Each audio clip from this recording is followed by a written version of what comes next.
क्या बात है। बाहर हमारे बहुजन समाज दलित भाई लोगों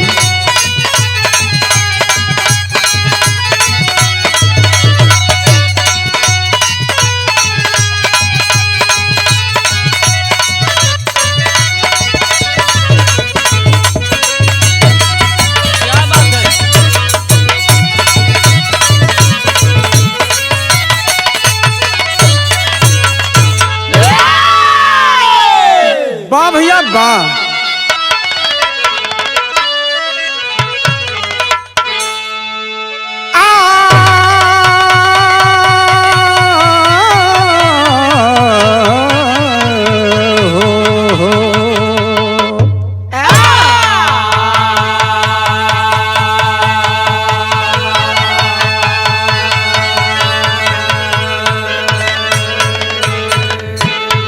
अच्छा भैया बाबूजी माता बहन लोगन, चाहे उत्तर प्रदेश होखे, चाहे बिहार, चाहे झारखंड, चाहे भोजपुरी की दुनिया में जहाँ तक आप लोग पहुँचल हो, वहाँ तक हम गायक शिवधर प्रसाद रवि और हमारे साथी लोगों की तरफ से और रिकॉर्डिंग प्रोड्यूसर अभिमन्यु भैया के तरफ से आप सब लोगों के बहुत बहुत साधुवाद। जय भीम, नमो बुद्धाय, जय भारत, संविधान जिंदाबाद।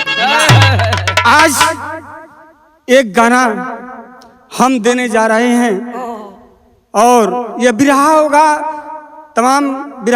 तमाम कलाकारों के माध्यम से आप लोग सुनते हैं, लेकिन यह शिवधर प्रसाद रवि आपका भाई, भतीजा, बेटा, एक ऐसी दास्तान जो विषय के रूप में लेकर के आपके बीच आ रहे हैं। मुझे उम्मीद है कि जो भी अम्बेडकरवादी होगा, जो भी देशभक्तवादी होगा, जरूर इस गाने पर प्यार दुलार हमें और हमारी पार्टी को देंगे।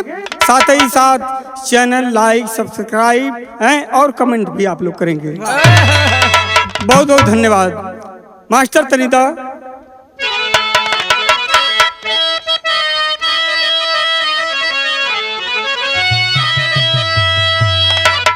जिसने देखा वो मंजर तड़पता रहा, जान पाया नहीं कैसे क्या हो गया। कल जो संसद में सिंहनाद करता रहा, चीर निद्रा में वो आज क्यों सो गया। बात आई समझ में किसी के नहीं, कैसा तूफान आया कि लौ बुझ गया। सर्वदा के लिए वो कहाँ खो गया, लेखनी की कलम रो पड़ी है यहाँ।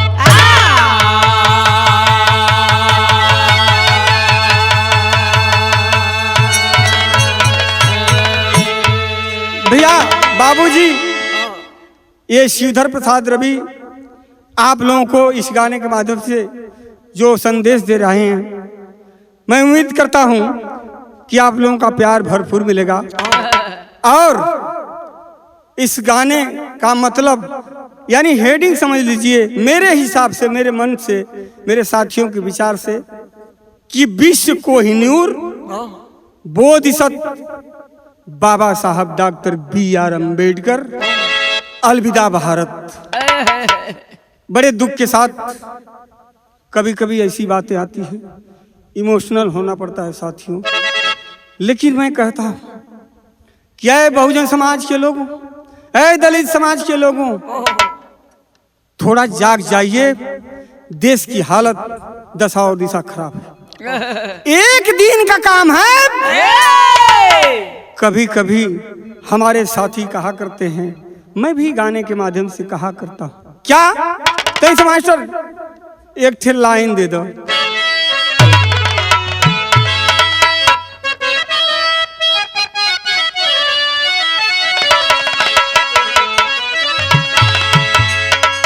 लगा दे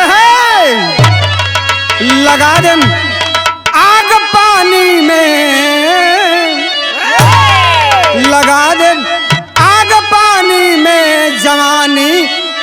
कहते हैं।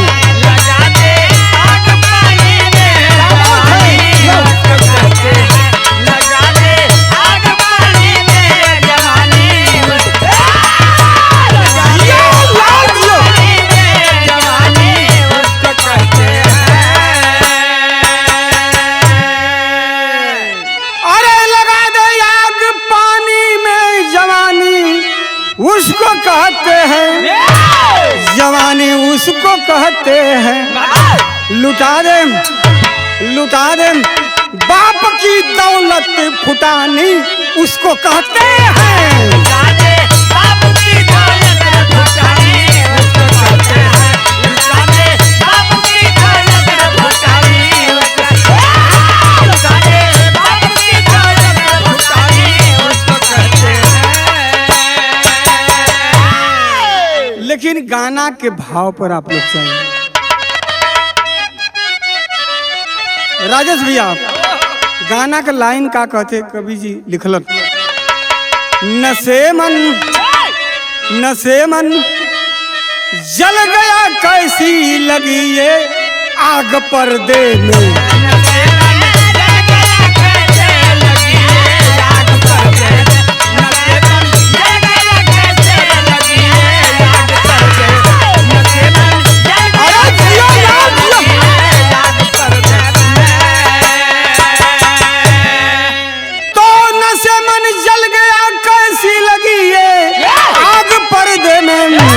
लगी है आग पर्दे में।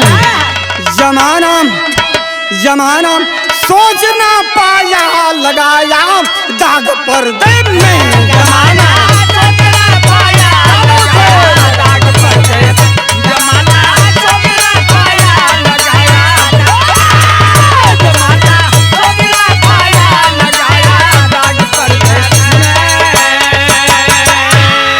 तनी से बात के समझ ला भैया, भाव बतावल बड़ा जरूरी है।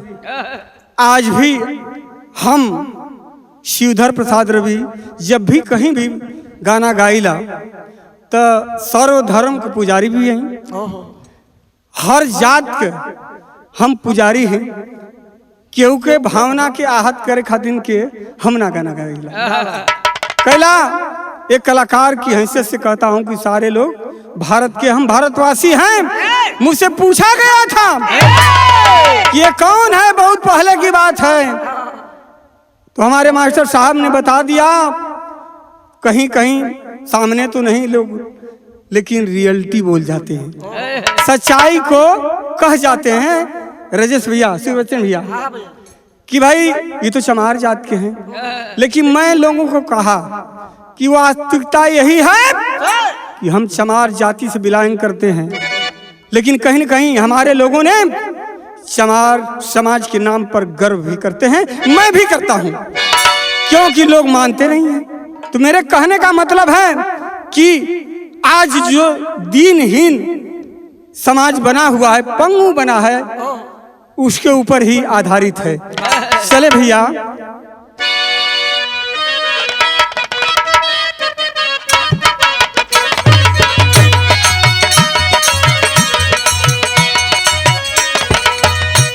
दिसंबर का वो दिन बड़ा मनहूस रहा।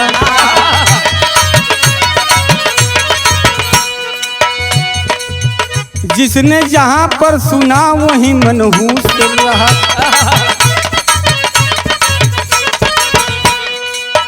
5 दिसंबर को चिंगारी बन के भड़का था। मचाया हाहाकार दलित का वो लड़का था।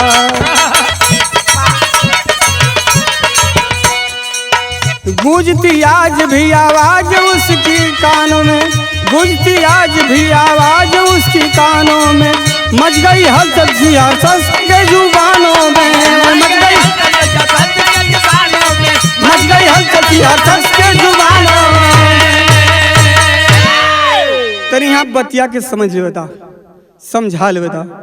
कहें कि गाना में बताओ बड़ा जरूरी होला मास्टर, ये नाते कि देखा हो जे ये देश का संविधान बनौला कैसे बना दिलस। जब उस जमाने में इस वर्णिक व्यवस्था के अंतर्गत 4 वर्ण हैं, ब्राह्मण, क्षत्रिय, वैश्य, शूद्र। शूद्र समाज में एक अछूत जात है जिसे महार चमार लोग बोला करते थे, लेकिन ना उन्हें पानी, तालाब, पोखरे का पीने का अधिकार था, ना ही उनको चलने का अधिकार था, अरे ना ही भैया धरती पर थूकने का अधिकार था। उनके पैरों में झाड़ू, हाथों में घंटियां, गले में मटका लटकाया जाता था।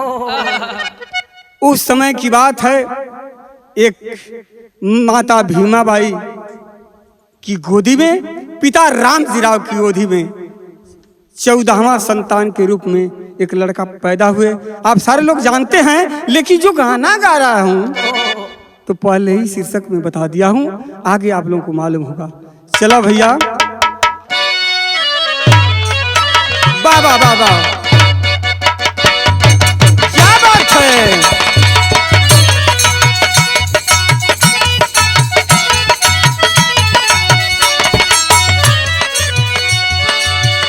दर्द दिल के बढ़ा के गइल, दर्द दिल के बढ़ा के गए, दर्द दिल के बढ़ा के गए।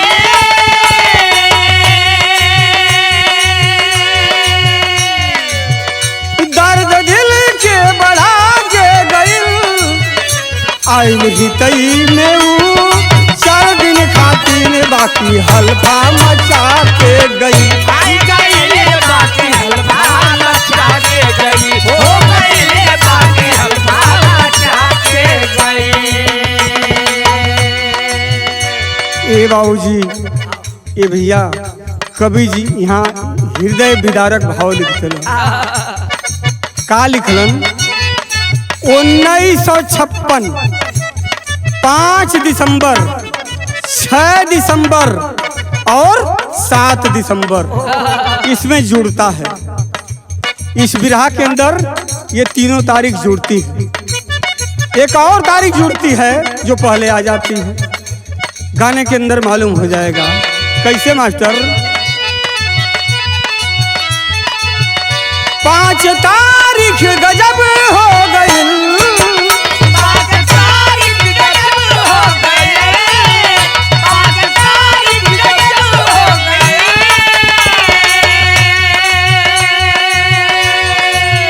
हाल कैसन रब हो गई, हाल कैसन रब हो गई, हाल कैसन रब हो गई।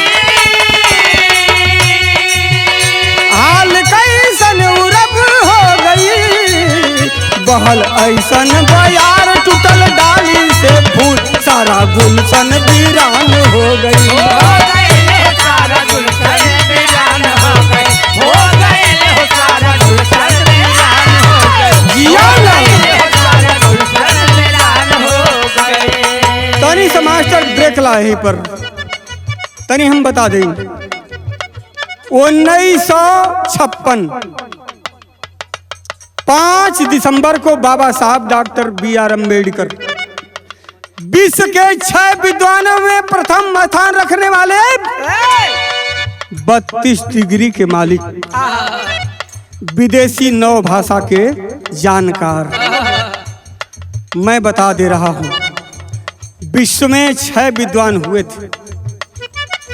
बड़ी मुश्किल से बाबा साहब की पढ़ाई हुई थी साहब, जो अब तक पढ़ने के लिए भारत में कोई, मुझे लगता है, नहीं पढ़ पाएगा। लेकिन कहना है कि मैं 6 विद्वान का नाम बता दूं। पहला इब्राहिम लिंकन साहब,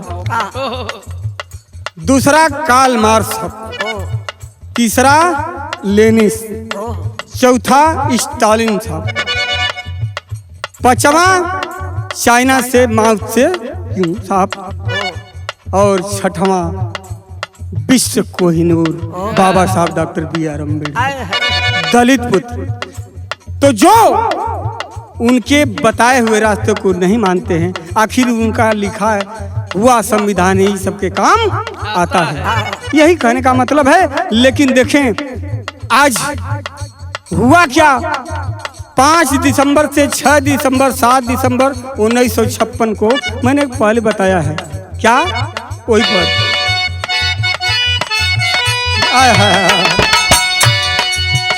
5 तारीख गजब हो गई, 5 तारीख गजब हो गई, 5 तारीख गजब हो गई।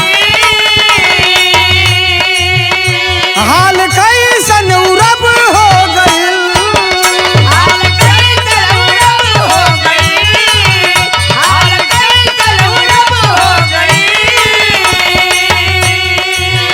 हाल कैसन उरब हो गई, बहल ऐसन बयार टूटल डाली से फूल सारा गुलशन वीरान हो गई। हो गई हो सारा गुलशन वीरान हो गई, हो गई हो सारा गुलशन वीरान हो गई।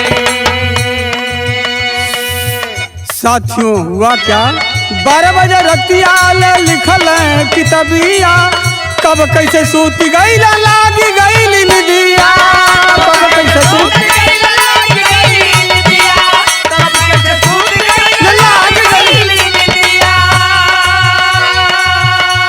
ऐसन किस्मत दगा दे गई,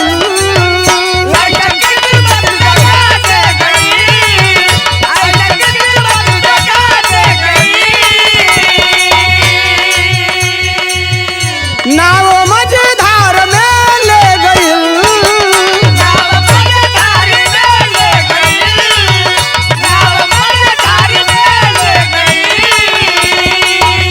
नाव मझधार में ले गई, बहल ऐसन बयार टूटल डाली से फूल सारा गुलशन वीरान हो गई। हो गई हो सारा गुलशन वीरान हो गई, हो गई हो सारा गुलशन वीरान हो गई, हो गई हो सारा गुलशन वीरान हो गई।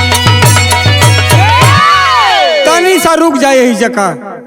देखा भैया 5 दिसंबर 1956 को बाबा साहब डॉक्टर भीमराव अंबेडकर दोनों सदन में राज्यसभा लोकसभा में संबोधित किए कि भाई जो 85% बहुजनों का हक अधिकार है मैं इस संविधान में ऐड किया हूं, सारी धाराएं लागू कर दी जाए, नहीं तो मुझे मजबूर होकर के फिर जेम्स वाट को जो एक बहुत विद्वान अंग्रेज था कहना पड़ेगा। साइमन कमीशन आया था, लेकिन साथियों वही तो गजब हो गया, गाना का मोड़ हुई हो गल। ये नाते कहल चाहते का 12 बजे रतिया लिखला किताबिया, कब कैसे सूती गई लागी गई निदिया,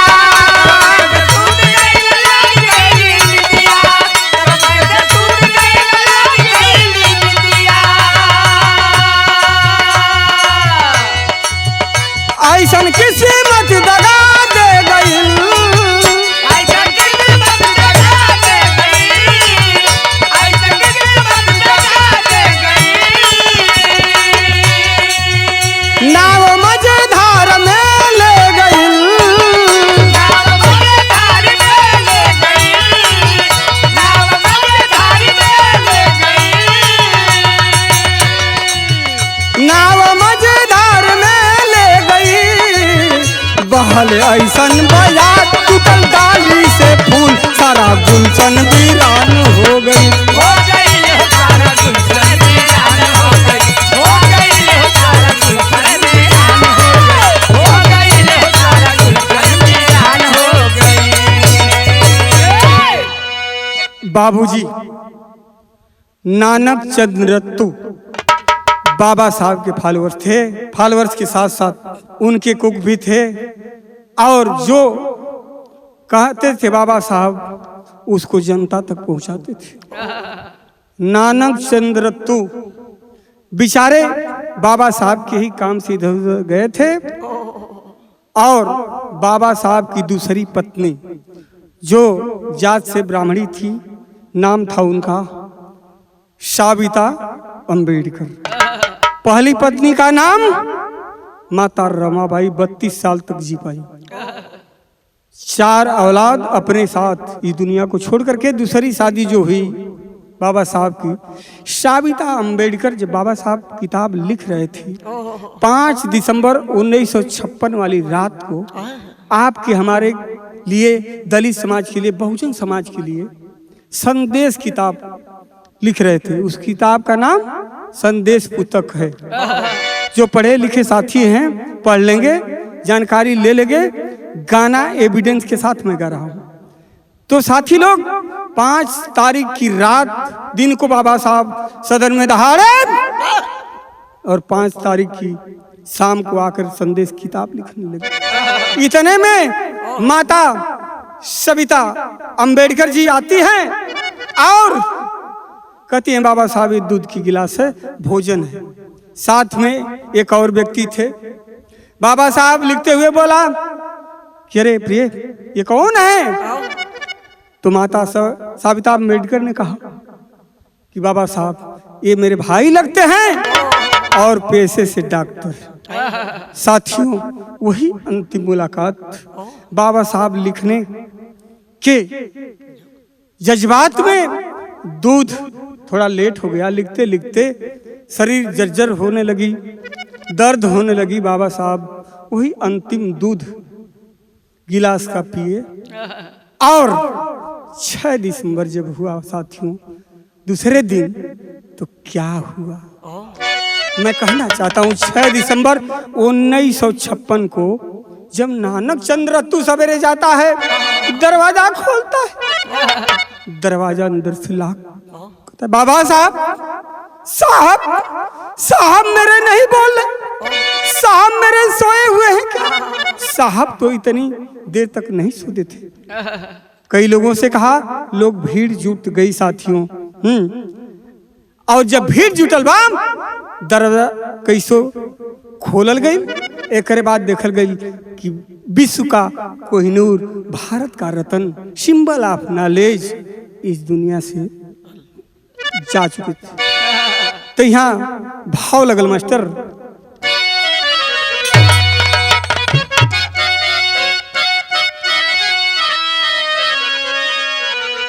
आय हाय साथियों 1956 की बात है, 6 दिसंबर की। हमारे लोगों के पास, बहुजनों के पास ना ही रेडियो, ना ही अखबार, ना ही संसाधन थे। लेकिन बड़ी बड़ी शहरों में रेडियो जो थी उसके माध्यम से देखिए प्रचार कैसे होता है। अभी नानक चंद्र रत्तू देखा कि बाबा साहब हमेशा के लिए इस दुनिया से छोड़कर हम लोगों को चले गए। दलितों की, बहुजनों की ठंगुरी टूट गई। अब हम लोगों की आवाज कौन सुनेगा? इस दुनिया में रो रहा है नानक चंद्र रत्तू। कैसे भैया?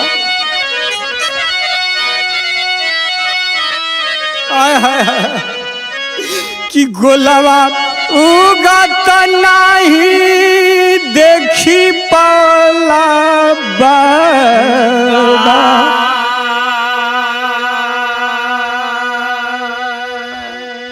रत्तू रोवेल यारा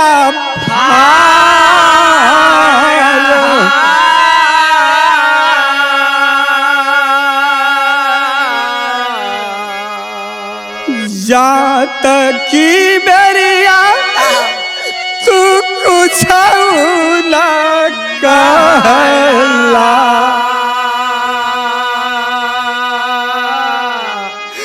धोखवा कमैला बाड़ी यार हो।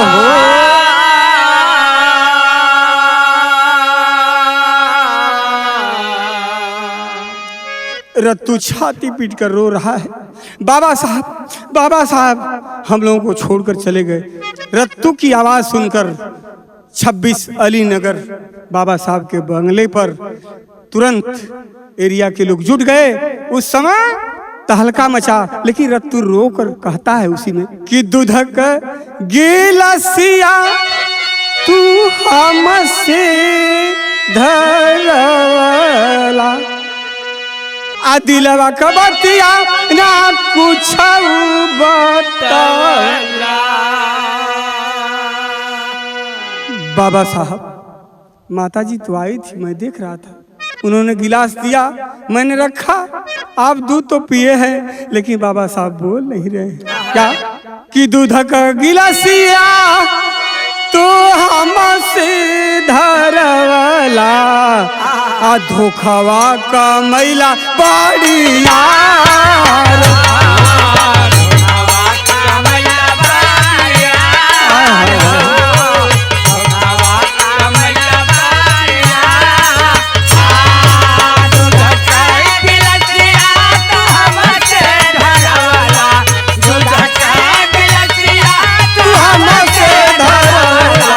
धोखावा का मैला बाड़ी यार हो, धोखावा का मैला बाड़ी यार। ए भैया देखें, कलेजा फाड़ करके नानक चंद्रत्तु रोवत हो, लोग जुट गइल, ज्यादा भीड़ हो गई। वहां तक खबर गई पंडित जवाहरलाल नेहरू प्रधानमंत्री थे, बाबू राजेंद्र जी जो है राष्ट्रपति थे, तमाम राज्यसभा लोकसभा के मंत्रीगण नेतागण आए। भारत की मीडिया अभी विचार कर रही है, तब तक एक थे वो भाव लगल मास्टर हुए 6 दिसंबर के खबर बहन भारत की मीडिया बतावत ना बा, ना हमारे लोगन के पास, बहुजन समाज के पास, दलित समाज के पास, ना ही रेडियो बा, ना ही अखबार बा, लेकिन दुनिया के अंदर प्रसारण करे के बाद तब इन भारत के मीडिया विचार करते का भैया है कि अरे 6 दिसंबर 1956 के अरे आइल बा खबरिया, आ खबरिया हो हियरा पार दिल साहब, हो हियरा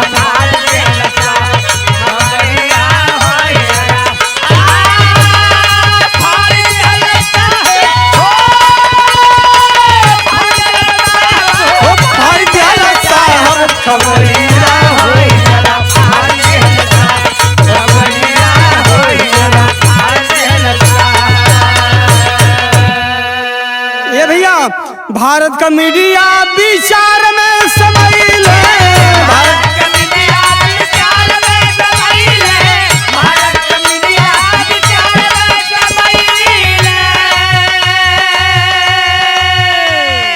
ए भैया राजेश भैया, अब इन भारतीय मीडिया आज भी देखा धोखा करत है, तब भी धोखा कैलाश, आज भी धोखा करत है। बाबा साहब इस दुनिया को छोड़कर जा चुके हैं, लेकिन मीडिया वाले विचार कर रहे हैं कि भारत का मीडिया विचार में समाइल, आप बीबीसी लंदन प्रचार कर दिया,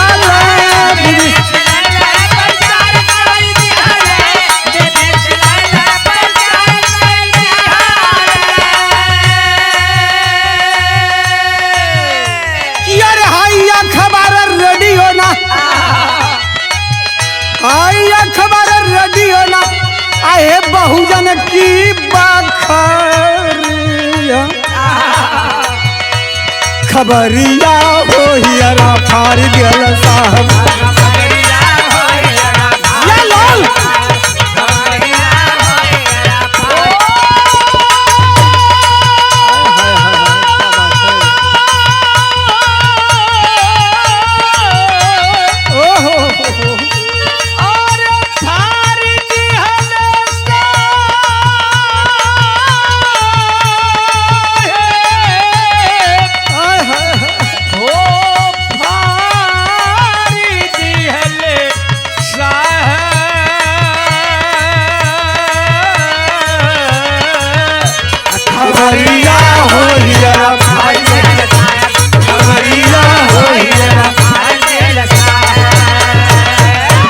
अब भारत का मीडिया विचार करत है, तो बीबीसी लंदन प्रचार कर दिला।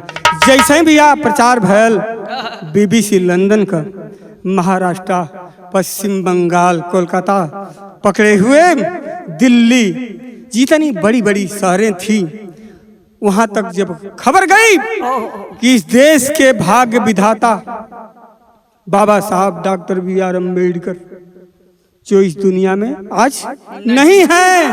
अरे बाप रे बाप, किताब में लिखल बा बाबूजी कि जब इतनी खबर पहुंचल तो अपने लोगन के पास कोनो साधन ना, एक दूसरे से बात करके लोग जितना रेलगाड़ी जात रही नीचे ऊपर लटक के दाएं बाएं हैं, कोई साथी सवारी कर दिया। लेकिन बताया जाता है भारतीय इतिहास में, और जब से हम लोग देख रहे हैं, जितना भीड़ बाबा साहब के मरने पर हुई थी, अब तक वैसी भीड़ इतना आबादी बढ़ने के बाद भी भारत के अंदर नहीं दिखाई दी सकती। देखें, बाबा साहब इस दुनिया से चले गए, बीबीसी लंदन प्रचार किया। अब जो साथी दोस्त हैं, करीबी हैं, कैसे विशेष करके नानक चंद्रत्तु को कहीं से किसी एंगल से संतोष नहीं हो रहा था। यह बात बाबा साहब तो गए साथियों, नानक चंद्रत्तु सोच सोच करके बेहोश हो जाते थे। जब लोग पानी का छींटा मारकर होश में लाते थे साथियों, तो बस ये कही बात, यहाँ गीत लगल, वह गीत बा ये हमारे बिरादरी के संत लोग गावे जब गादी लगे तब का कि इहे बाड़ा मिलाना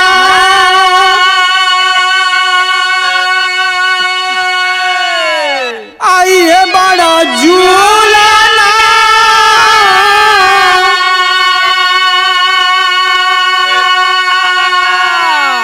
इहे बड़ी भेटिया दीदार हो।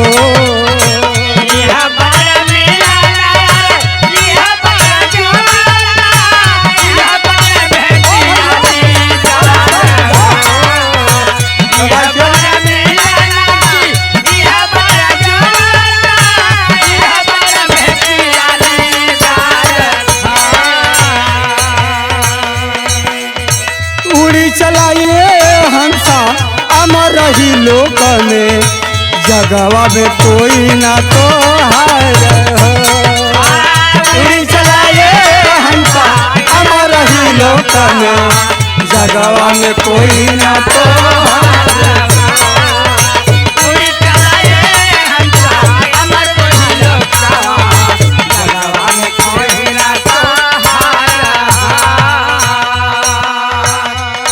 भैया बाबूजी देखें, बाबा साहब के अंतिम दर्शन के लिए चारों तरफ से भारतवासी, बहुजन समाज के लोग, शूद्र समाज के लोग उमड़ पड़े कि बाबा साहब के अंतिम दर्शन हो जाते तो हम लोग तर जाते इस दुनिया में। लेकिन इतनी भीड़ कि भीड़ के पहले देखें सबको चीरते हुए नेहरू जी का मंत्रिमंडल क्या करता है कि बड़े बड़े नेता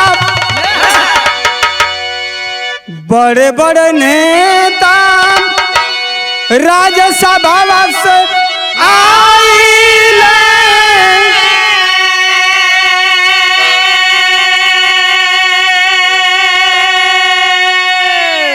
होई गइल भारी वज्रपात हो,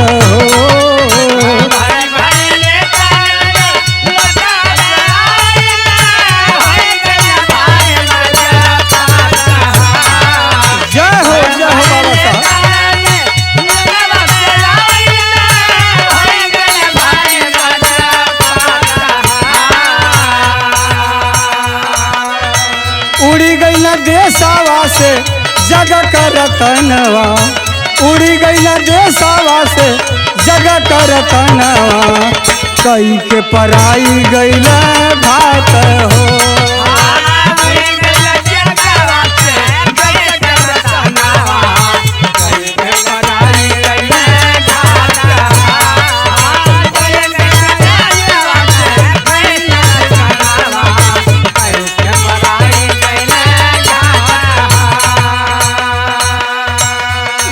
भैया ये राजेश भैया देखबा, राज्यसभा से लोग आए हैं, लोकसभा से सारे मंत्रिमंडल, राष्ट्रपति से लेकर प्रधानमंत्री तक 26 अलीनगर दिल्ली में आए।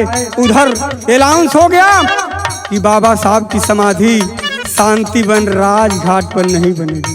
देखें एक धोखा, जो विश्व के कोहिनूर हैं, सिंबल ऑफ नॉलेज हैं, उनकी समाधि दिल्ली में शांतिवन पर राजघाट पर नहीं बनी साथी।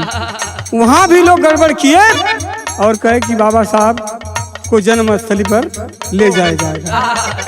तो मैं इस बात को सोचकर बड़ा आश्चर्यचकित रहता हूं कि हम लोग कितने अभागा हैं कि हम लोग बाबा साहब को नहीं देख पाए। पढ़ते पढ़ते हम लोग जाने साथियों, जब किताब आने लगी घर पे, तो लोग अब बाबा साहब का अर्थी यहाँ बाहर कल गई और नेता लोग का कल ना तानी सा 2 मिनट खातिर ना लोग कहना चलाओ तनी जोग से मिटाया हो जा। तो का कहलन लोग कि अरे शोकवा मनावे कई के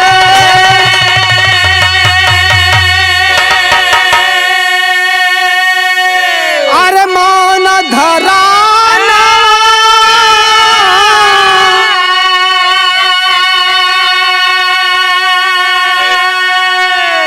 मुहवा से आवे नहीं बात हो।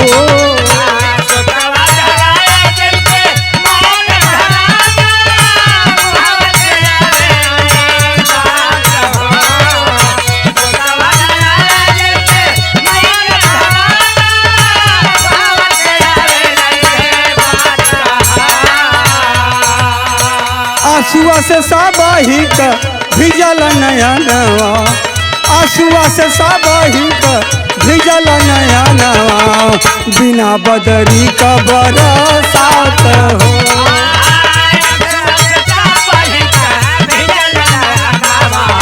बिना बदरी का बरसात हो।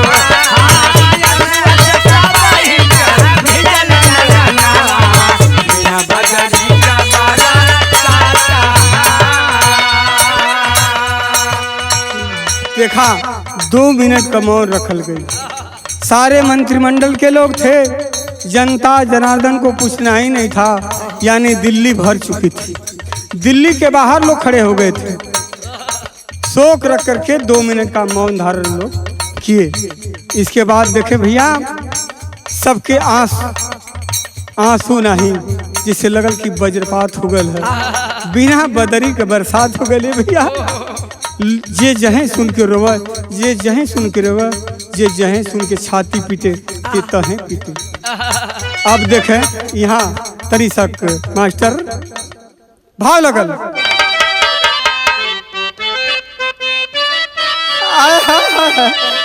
कैसे लोग रोत हो कि अरे मोरे बाबा हो, अरे मोरे बाबा हो, रोवे दलितवा सगरो हियरा पार। अरे मोरे बाबा हो, रोवे दलितवा सगरो हियरा पार। अरे मोरे बाबा हो, रोवे दलितवा सगरो हियरा पार।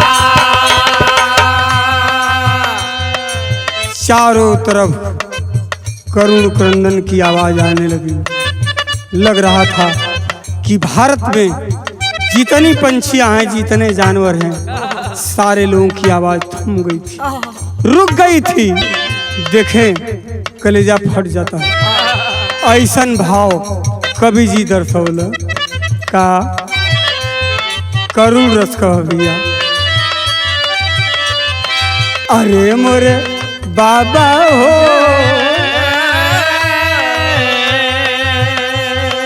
अरे मोरे बाबा हो, रोवे दलितवा सगरो हियरा पार।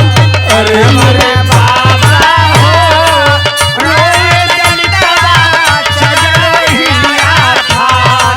अरे मोरे बाबा हो, रोवे दलितवा सगरो हियरा पार। अरे मोरे बाबा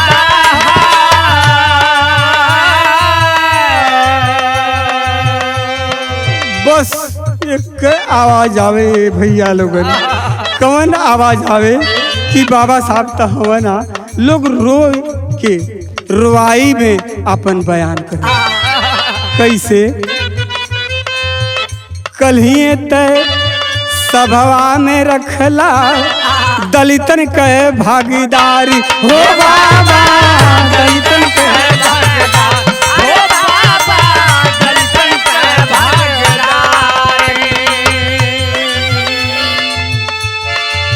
बिना कले नहीं हम मनबे दिहल बड़ी अधिकार किए रे मोरे बाबा हो। रोवेला बहु जनहिया राया पद फार, अरे मोरे बाबा, अरे रोवेला बहु जनहिया राया पद फार, अरे मोरे बाबा हो, रोवेला बहु जनहिया राया पद फार, अरे मोरे बाबा।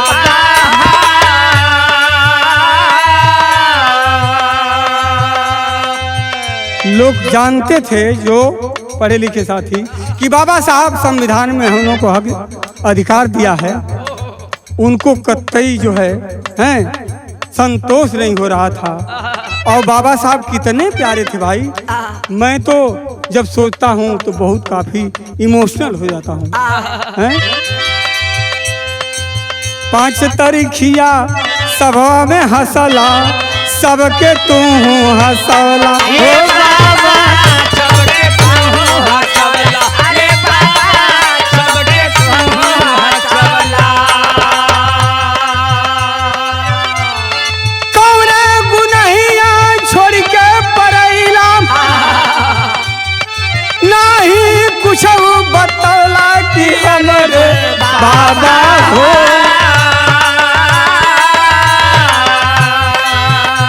कि हमारे बाबा हो देशवाया जा हो गईला अनार, कि हमारे बाबा हो देशवाया जा हो गईला अनार, अरे मोरे बाबा हो देशवाया जा हो गईला अनार, अरे मोरे बाबा।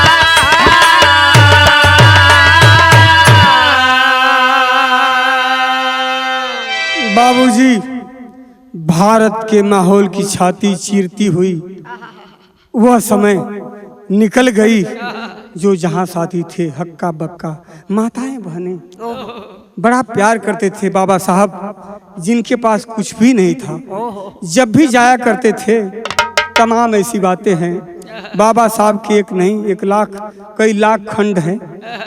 जैसे जैसे प्यार मिलता जाएगा वैसे वैसे बातें भी गाने के माध्यम से पहुंचती जाएगी। लेकिन देखें यहाँ टेरी में भाव मिले मास्टर का,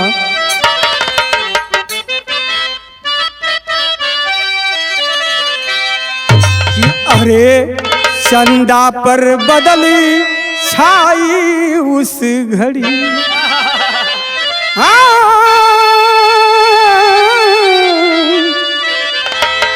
अरे चंदा पर बदली छाई उस घड़ी, सूरज अस्त भैल अंधेरा पांव बिछाई,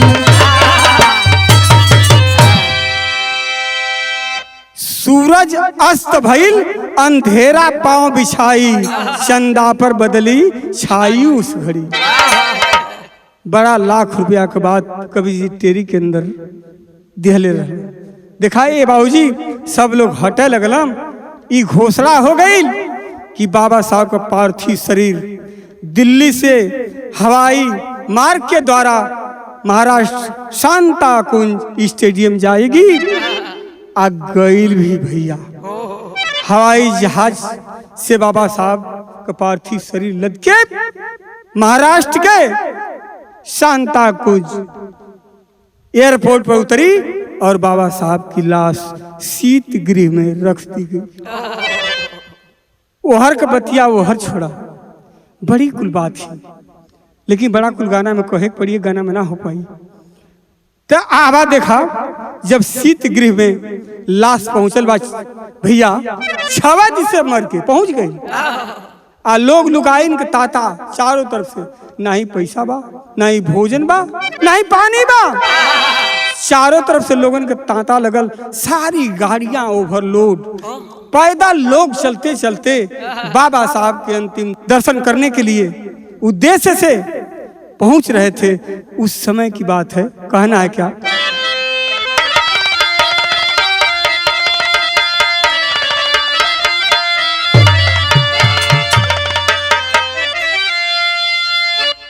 कि अरे अफरा तफरी मचलबा चारों ओर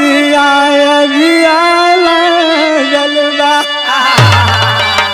अरे अफरा तफरी मचलबा चारों ओर गलबा, आप बिजली की नैया फैलल खबरिया अगिया लागल बा।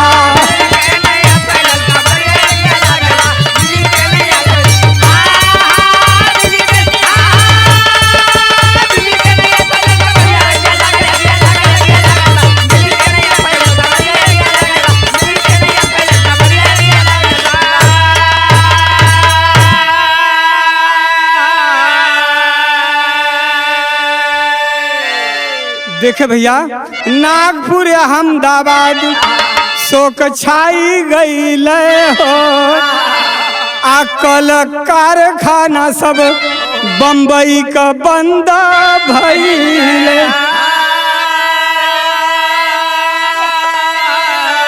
अरे सांता कुछ में झूठे लगल नर नरिया अगिया लागल बा, अरे सांता कुछ में झूठे लगल नर नरिया अगिया लागल बा। आज दर्शन खातिर प्यासल बा, नजरिया अगिया लागल बा।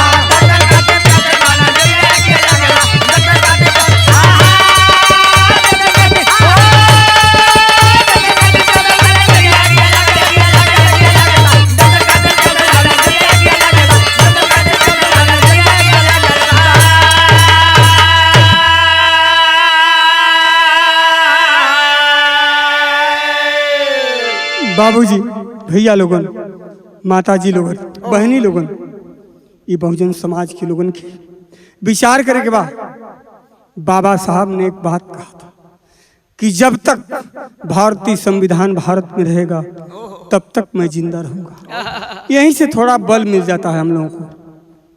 तो विचारणी बात है, मैंने कहा ना कि एक विषय के तहत इस विरह को मैं ले जाने का प्रयास करूंगा।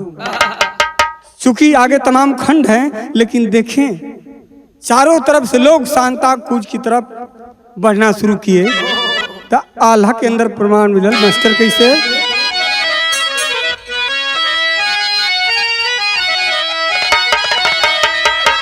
हाय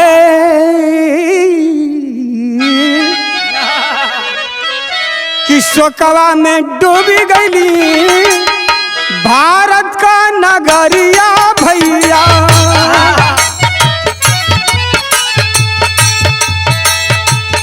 आंसुआ बहावे लागल सारा सन्नसा।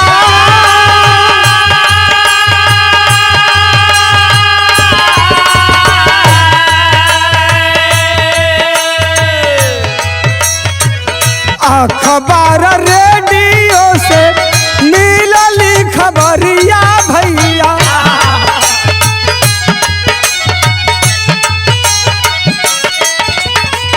जहाँ जे सुनाला वही जा हो गईला लाचार।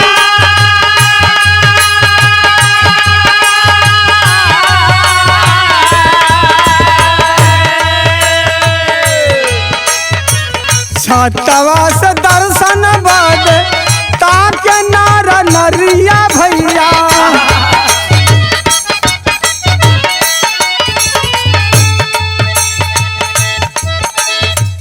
टूटी गईल छाता गिरी गईल भहरा।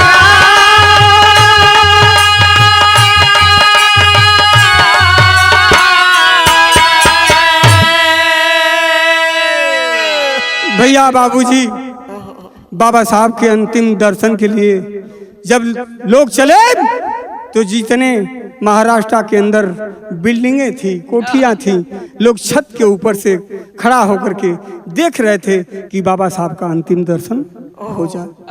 इस दरमियान एक घटना घटी। जो साथी पढ़े होंगे बाबा साहब की फूल जीवनी, उन्हें मालूम होगा घटना क्या घटी कि बाबा साहब को देखने की होड़ में इतना भीड़ हो गई कि छत का बारजा टूट गया और 4 लोग प्रमाण मिलता है कि गिर गए और गिर करके इस दुनिया को छोड़कर चले गए। ऐसी ऐसी बातें बाबा साहब के दर्शन के लिए आती हैं। वही बाबा साहब जो विश्व कोहिनूर के नाम से मैंने नाम रखा। अब देखें तनी आल्हा सदर में चला गए।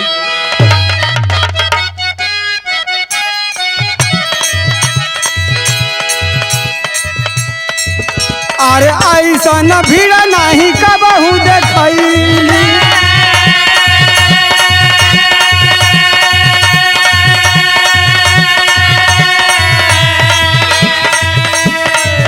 अरे चारों ओर कहीं सुनाला चितका,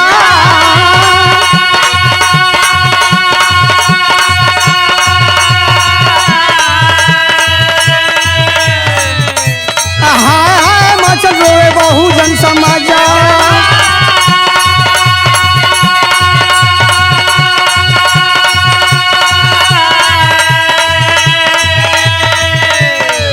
अरे गईला मसीहा छोड़ के नैया मजेधारा,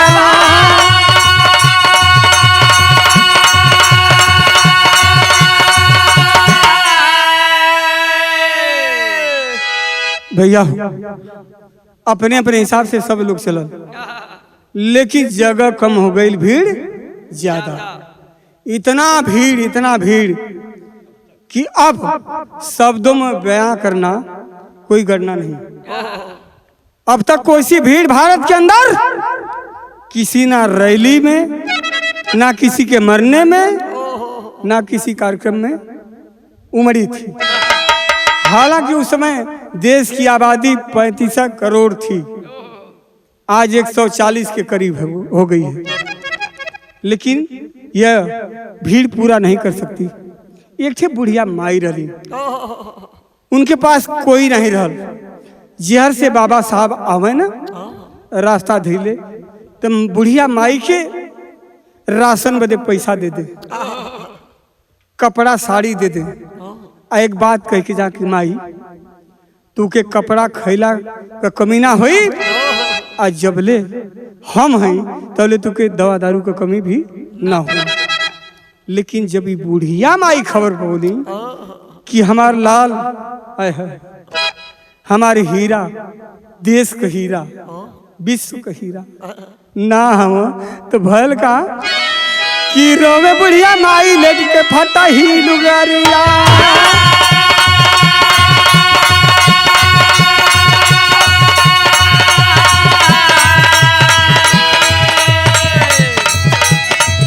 अरे टूटा ही था दुनिया में रोवे गिरा,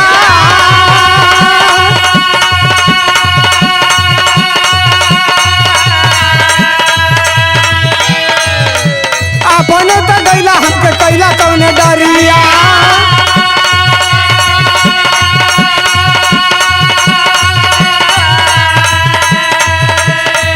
अरे टूटा ही मड़ैया हो गई लिया ना,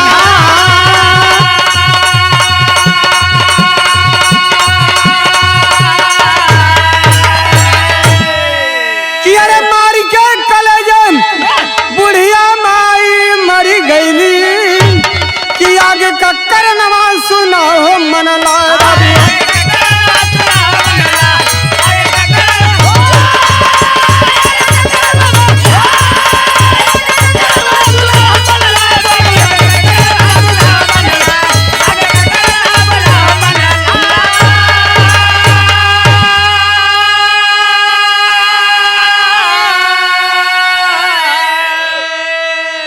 अब भैया बाबूजी लोगन, माताजी लोगन, बहनी लोगन, अब हमें थोड़ा सा कहे के पड़ी।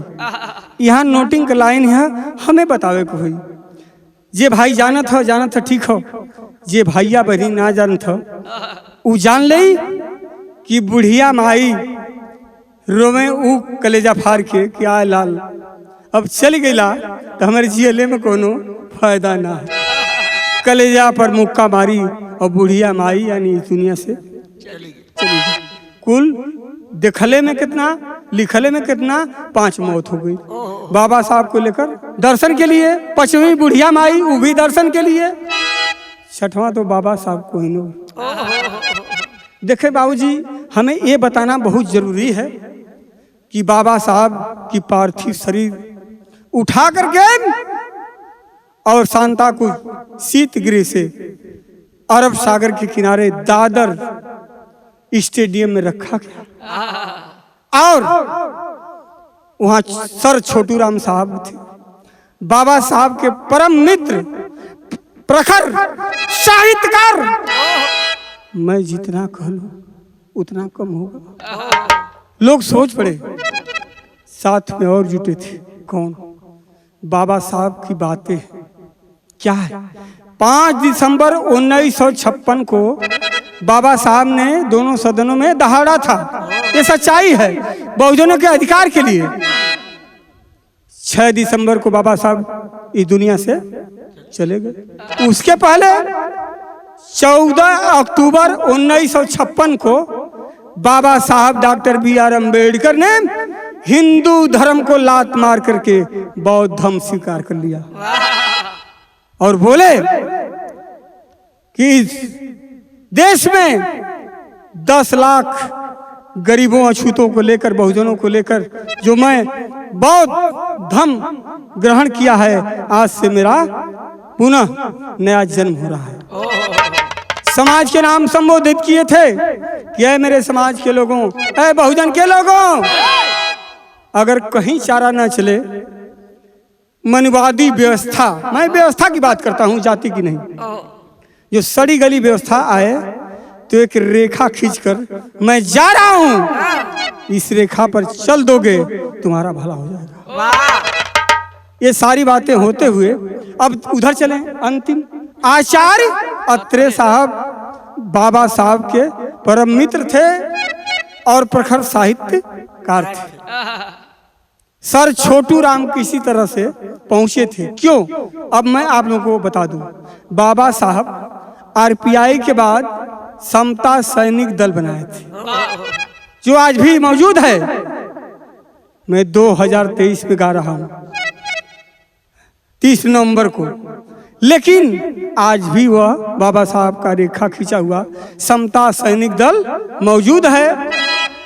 और भतंद आनंद कौशल्यानंद जी बौद्ध धर्म से बाबा साहब का मंत्रोच्चार करने के लिए पहुंचे। इसके पहले आचार्य अत्रे जी ने सोचा कि अब बाबा साहब की अंतिम विदाई होने वाली है, मेरा समाज जानता नहीं है, आखिर क्या करूं। सोच में पड़ गए। अरब सागर की लहरें उफान मार रही थी, बाबा साहब के चरणों को छूने को बेताज थी। साथियों, लग रहा था कि आज अरब सागर नहीं उमड़ेगा तो फिर भविष्य में कभी नहीं उमड़ेगा। आखिर उमड़ते उमड़ते आ गया और बाबा साहब के अर्थी के पास उनका चरण स्पर्श कर लिया। साथियों, ऐसी कहानियां। अब देखें, बाबा साहब के बारे में सोचकर अत्रे साहब ने 2 घंटा भाषण देकर समझाया। कहा, साथियों, अब से जहां कहीं भी जाएंगे, चाहे घूमने, चाहे हितई, चाहे नतई, चाहे आप टूरिस्ट पर ही क्यों न जाएं, लेकिन एक बात कह देना। क्या? जय भीम, जय भारत। ये कौन नाम दिए? आचार्य अत्रे साहब। सबके लिए कहे कि जय भीम, जय भारत। और एक बात साथ में, नमो बुद्धाय, भारतीय संविधान जिंदाबाद। ये मंत्र बताए आचार्य अत्रे साहब, लेकिन ज्यादा दिन तक नहीं जी पाए। बता दूंगा, इस बात को सर छोटू राम साहब ने एक्सेप्ट कर लिया। उन्होंने अपना जीवन लगाया। पहले बारातों में माफी लगा करती थी, अब किसी के पास समय नहीं है। चला भाई, वो मैरिज हाल है, वो शादी हो जा, कहो भैया, जीत भैया, वहरा मैरिज हाल हो, शादी हो जाऊं, महफिल का कौन जरूरत ना बा। ऐसे समाज का दुर्दशा होती। और समाज पढ़े के तैयार ना है तो देखें, जय भीम, जय भारत, नमो बुद्धाय, संविधान जिंदाबाद, 3 बात आचार्य अत्रे जी बताए और वहां कांपने लगे बताते बताते। सर छोटू राम साहब ने वहीं कसम खा लिया कि बाबा साहब के प्रति जो मुझे दायित्व मिला है इसको भारत भर फैला कर रहूंगा। जो आज आप लोग देख रहे हैं साथियों, यही नहीं, महावीर पतंग आनंद कौशल्यानंद साहब ने बौद्ध धर्म का मंत्रोच्चार किया।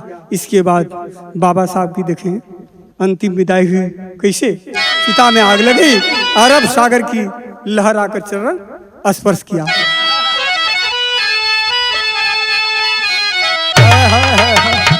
का भी हमरो करेजा फाड़ वालों का ये ना थे कि आज वो मैसेज बा लोग कहत हो चारों तरफ से। मैंने झारखंड गया था, वहां से लोगों ने कहा, रांची में, पटना में कहा, लखनऊ में कहा, जहां जाता हूं तहां लोग कहते हैं एक बात, क्या कि अरे टूटल राजेश भैया ये कुल लाइन बड़ी खतरनाक है कि टूटल नैया का पतवारी अब किनारा के करी, यही दलितन गरीबवन का सहारा के करी।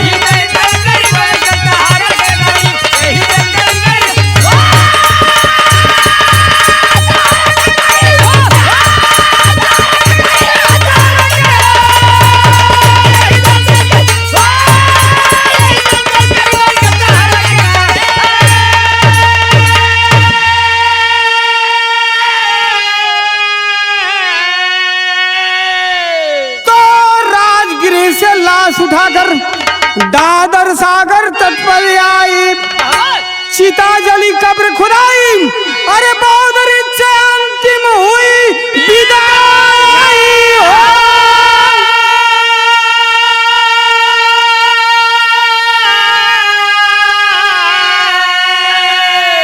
तब बुझल दसवा कम चिराग अधियारा के करी हो, यही दलितन गरीबन का सहारा के।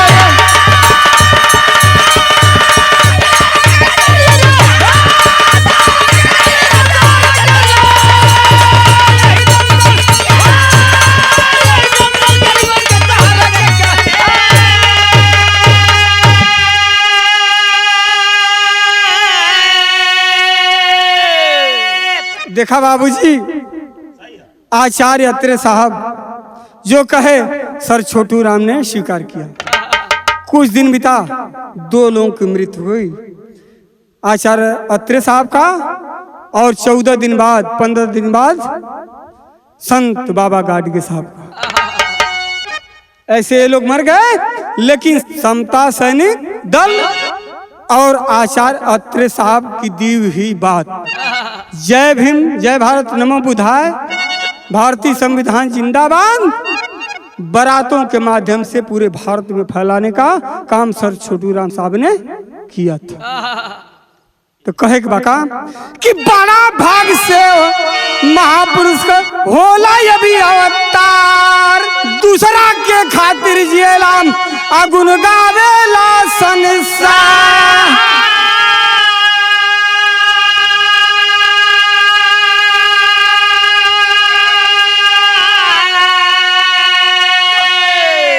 एक हेडिंग मोस्ट इंपॉर्टेंट लाइन का कि अरे बुद्धम सर्वम गच्छाम कर जयकारा के करियो, यही दलितन गरीबन का सहारा के।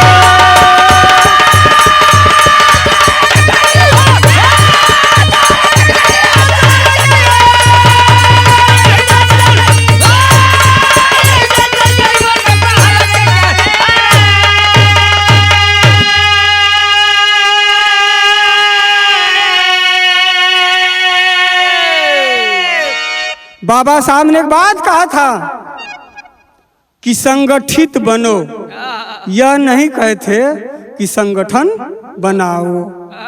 लेकिन आज की भारतीय राजनीति में बहुजन समाज पार्टी तो थी, मानवर कांसीराम साहब ने बाबा साहब को के विचारों को लेकर के अपने बगैर शादी ब्याह का, बगैर कोई सुख लिए भारत की राजनीति में हलचल मचा दिया, जिससे बहुजन समाज तो तैयार हो गया। लेकिन कुछ ओटकटवा भी पैदा हो गल हो। तो भैया उनसे निवेदन के साथ अपन कहल जाता पूर्वांचल की धरती से शिवधर प्रसाद रवि की आवाज में कि संगठित बनाने का काम करिए, ना कि संगठन बनाने के लिए। बाबा साहब की बातों का दुरुपयोग हो जाएगा। संगठन हम बनाएंगे, छोटे छोटे अलग थलग पड़ जाएंगे, बिचौलिया मजा ले जाएंगे। राजपाट पर 1950 से अब तक काबिज है। अगर आपको काबिज होना है, देखिए नाम तो रखा गया है, लेकिन बहुजन का मतलब 85-90%। थोड़ा बिहार में जागरण हुआ है, झारखंड में, यूपी में हैं, हमारे लोगों का जागरण हुआ है 85% का। लेकिन हमारे तरफ से एक निवेदन है इस गाने में। अंतिम बात राजेश भैया कि अरे बहुजन समझवा के चला तू जगाई,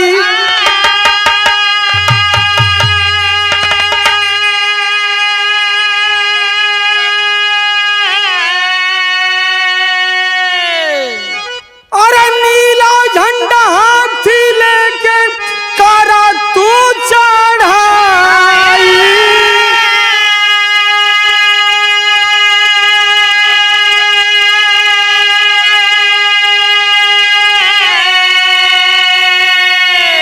कि अरे माया बहन के पीएम बनावे के पड़ी हो, यही दलितन गरीबन का सहारा के करी।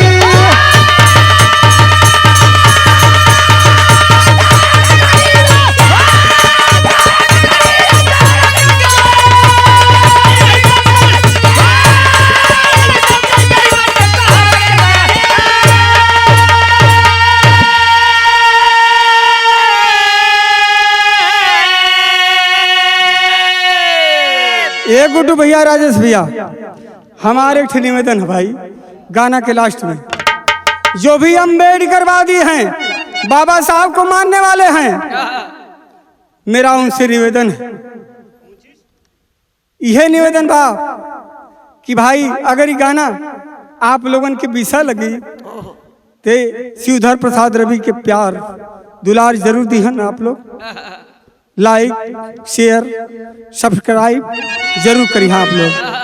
तो गुरु गणेश गुरु रामलाल महिमा सारा जग गाए,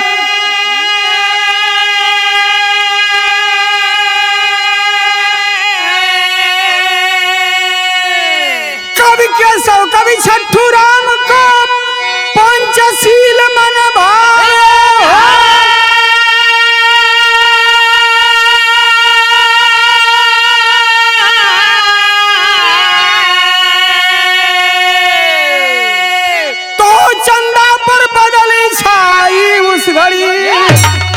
शिवधर भीमराह पर जीवन ज्योति जलाई, चंदा पर बदली छाई उस घड़ी।